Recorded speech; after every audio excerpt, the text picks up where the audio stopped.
তখন হরিণ নবীজিকে ডাক দিয়া বলে, ইয়া রাসূলুল্লাহ, ইয়া হাবিবাল্লাহ, ও পয়গম্বর, ইয়া রাসূলুল্লাহ, আপনি কি জানেন না?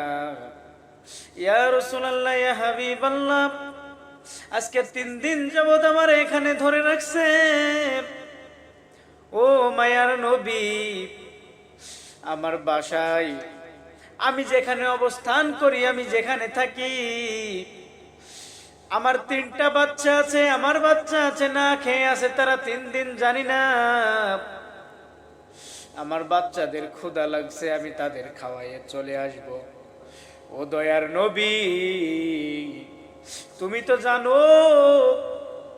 ও মায়ার নবী, ছেড়ে দেন, ছেড়ে দেন, ছেড়ে দেন। ও মায়ার নবী, আমার বাছাই বাচ্চাগুলো আছে। এইবার হরিণী যখন নবীজিকে কত মায়া মহাব্বত দিয়া বলতে থাকলো, এক পর্যায়ে মুহাম্মাদুর রাসূলুল্লাহ সাল্লাল্লাহু আলাইহি ওয়াসাল্লামের মনটা নরম হয়ে গেল। মুহাম্মাদুর রাসূলুল্লাহ সাল্লাল্লাহু আলাইহি ওয়াসাল্লাম এমন একটা সামাজিক, এমন একটা আঞ্চলিকের ভিতরে পড়ে গেলেন। এমন একটা বিষয় নবীজিকে এত করে বলতেছে, নবীজি তো পারবে না তাকে ছেড়ে দিতে, কারণ নবীজি ইহুদির বাড়িতে আছেন। নবীজি ইহুদিকে ডাক দিয়া বলে, ও ইহুদি, ও ইহুদি, হরিণটাকে ছেড়ে দেন, ছেড়ে দেন। ইহুদিকে বলে, ইহুদি, হরিণটারে ছেড়ে দেন, হরিণটারে ছেড়ে দেন। ইহুদি ডাক দিয়া বলে, কে তুমি? কে? ইহুদি কে বলে, তুমি কে? ইহুদি বারবার জিজ্ঞাসা করে, তুমি কে? মায়ার নবী আমার ডাক দিয়া বলে, ওই ইহুদি, আমার বাবার নাম হলো আব্দুল্লাহ, আমি আব্দুল্লাহর ছেলে মুহাম্মদ। দুনিয়ার মুসলমান, ইহুদি ডাক দিয়া বলে, আমার বংশের লোকেরা যারা তোমাকে মারার জন্য খুঁজে বেড়াই, সেই মুহাম্মদ তুমি? নবীজি আমার ডাক দিয়া বলে, হ্যাঁ হ্যাঁ, আমি সেই মুহাম্মদ। বলে, কেন ছাড়বো? এটাকে 3 দিন ধরে যাবত বেঁধে রাখছি, কেন ছাড়বো, কেন ছাড়বো? নবী আমার ডাক দিয়া বলে, তার বাচ্চা আছে, সে অনেক কান্না করতেছে, তার বাসায় সে চলে গিয়ে বাচ্চাদেরকে খানা খাওয়াইয়া সে আবার চলে আসবে। ইহুদি ডাক দিয়া বলে, তুমি কি পাগল? তুমি কি পাগল? শুনেছিলাম তুমি বড় পাগল, আজকে সচক্ষে দেখে নিলাম। মায়ার নবী বলেন, আমার ও ইহুদি, আমারে পাগল বলো না, হরিণটারে ছেড়ে দাও, তাদের বাচ্চা আছে, ঠিক খাওয়াই চলে আসবে। ইহুদি হাসিয়ার বলে, ও মুহাম্মদ, তুমি কি জানো না জঙ্গলি হরিণকে ছেড়ে দিলে সে আর ফিরে আসে না?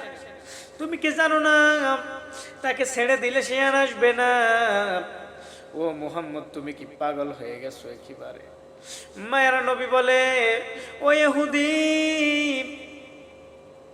ছেড়ে দাও, ছেড়ে দাও, আমি জিম্মা নিলাম, আমি দায়িত্ব নিলাম, যদি সেই হরিণটা না আসে তার দড়ি দিয়ে আমারে বাঁধো,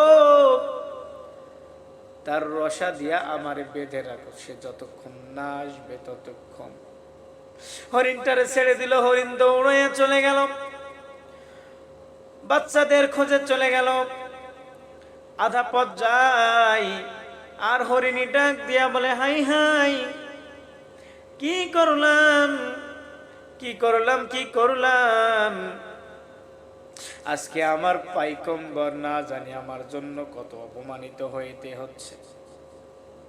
জানি না মুহাম্মাদুর রাসূলুল্লাহ সাল্লাল্লাহু আলাইহি ওয়াসাল্লামকে ইহুদিরা কত কষ্ট দেয়।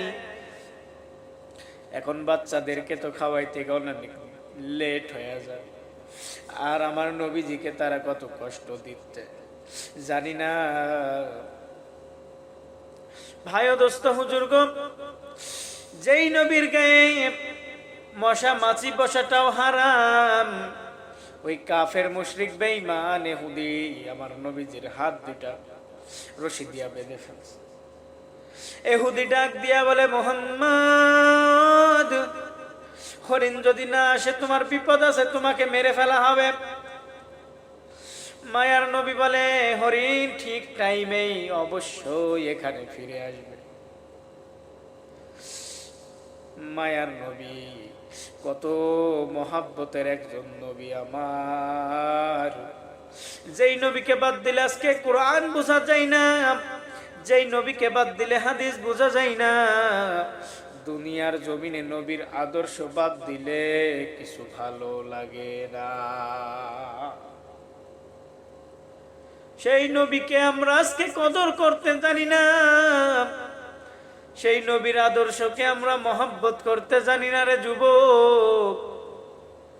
ও দুনিয়ার মুসলমান ইমানদার আল্লাহর গোলাম, এই জন্য আমি বলি সময় থাকতে আল্লাহর প্রেমে পাগল হও, সময় থাকতে রসুলের মহব্বতের সুন্নত তরিকায় জীবন যাপন করো,